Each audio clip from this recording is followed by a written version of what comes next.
உங்கள் சத்யாவின் full moon sale up to 70% தள்ளுபடி. AC விலை 2ஆம் தேதி முதல் 15% வரை உயர்கின்றது. இப்போது ஏசி வாங்கி பணத்தை சேமியுங்கள். காங்கிரசின் தேர்தல் பொறுப்பை ராஜினாமா செய்திருக்கிறார் மாணிக்கம் தாக்கூர். காங்கிரசினுடைய தேர்தல் மேலாண்மை மற்றும் ஒருங்கிணைப்பு குழுவினுடைய தலைவராக அவர் இருந்தார். இந்த நிலையில் தன்னுடைய அந்த பொறுப்பை அவர் ராஜினாமா செய்திருக்கிறார். திமுக காங்கிரஸ் கூட்டணி குறித்து அதிருப்தி தெரிவித்து வந்த நிலையில் தற்போது மாணிக்கம் தாக்கூர் ராஜினாமா செய்திருக்கிறார்.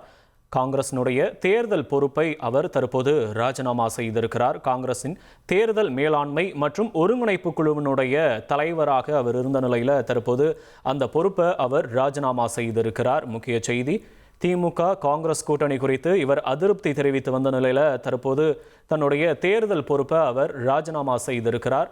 விவரங்களை செய்தியாளர் ரமேஷ் வழங்க கேட்போம். ரமேஷ், வணக்கம் ரமேஷ், விவரங்களை பதிவு பண்ணலாம். எம்பி மாணிக்கம் தாக்கூர் தமிழ்நாடு காங்கிரஸ் கமிட்டியின் தேர்தல் மேலாண்மை மற்றும் ஒருங்கிணைப்பாளர் பதவியில் இருந்தார். இப்போது இந்த தேர்தல் பொறுப்பை அவர் ராஜினாமா செய்திருப்பது ஒரு விவாதத்தை ஏற்படுத்தியிருக்குன்னு சொல்லணும். காங்கிரஸ் கட்சியை பொறுத்த வரைக்கும் திமுக கூட்டணியில 28 இடங்கள் கேட்டு வாங்கியிருந்தாங்க. 28 தொகுதிகள் காங்கிரஸ் கட்சி கேட்டு பெற்றிருந்த நிலையில் எந்தெந்த தொகுதிகள் என்ற பட்டியல் சமீபத்தில் வெளியாகி இருந்தது. அந்த தொகுதி விவரம் வெளியாகி இருந்த போதே காங்கிரஸ்குள்ள ஒரு எதிர்ப்பு குரல் வந்திருந்ததை பார்க்க முடிந்தது. காங்கிரஸ் எம்பி ஜோதிமணி, காங்கிரஸ் எம்பி மற்றொரு எம்பியான மாணிக்கம் தாக்கூர் உள்ளிட்டோர் கடுமையான எதிர்ப்பு குரலை பதிவு செஞ்சிருந்தாங்க. தொகுதியை கேட்டு பெறுறதுல ஒரு வெளிப்படைத்தன்மை இல்லைன்னு சொல்லியிருந்தாங்க.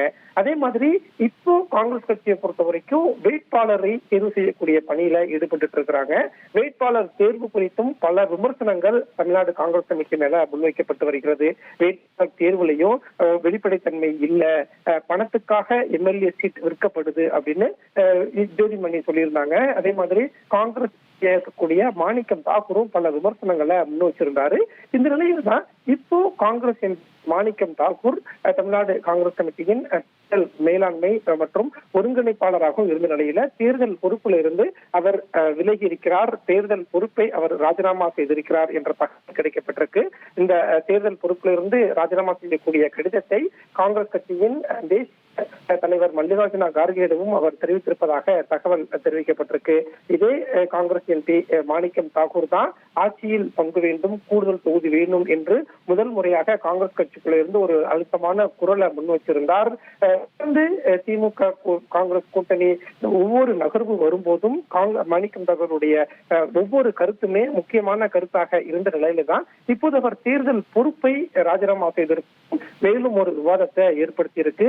டெல்லியில மற்றொரு பக்கம் காங்கிரஸ் கமிட்டியின் வேட்பாளர் தேர்வு குறித்த ஆலோசனை நடந்துகிட்டு இருக்கு. அப்படி வேட்பாளர் பட்டியல் எப்போது வெளியாகும் அப்படிங்கிற ஒரு எதிர்பார்ப்பு இருக்கக்கூடிய நிலையில மாணிக்கம் தாக்கூர் பொறுப்பிலிருந்து விலகி இருப்பதற்கான பின்னணி என்ன அப்படிங்கிற கேள்வியும் இப்போது காங்கிரஸ் வட்டாரத்துக்குள்ள எழுந்திருக்கிறத பார்க்க முடிகிறது. கடந்த காலங்கள்ல காங்கிரஸ் கட்சியை பொறுத்த வரைக்கும் கடைசி நாட்கள்ல கூட வேட்பாளர் பட்டியலை அறிவிச்சிருக்காங்க. இந்த நிலையில தான் இப்ப தேர்தல் பொறுப்புல இருந்து மாணிக்கம் தாக்கூர் விலகி இருப்பது வேட்பாளர் பட்டியலை முன்வைத்து அவருடைய விலகல் இருக்கா அல்லது சரியான காரணம் என்ன அப்படிங்கறதெல்லாம் அடுத்தடுத்து நமக்கு தெரிய வரும். உங்களுடைய விவரங்களுக்கு நன்றி ரமேஷ். உங்கள் சத்யாவின் full moon sale up to 70% தள்ளுபடி. ஏசி விலை 2ஆம் தேதி முதல் 15% வரை உயர்கின்றது. இப்போது ஏசி வாங்கி பணத்தை சேமியுங்கள்.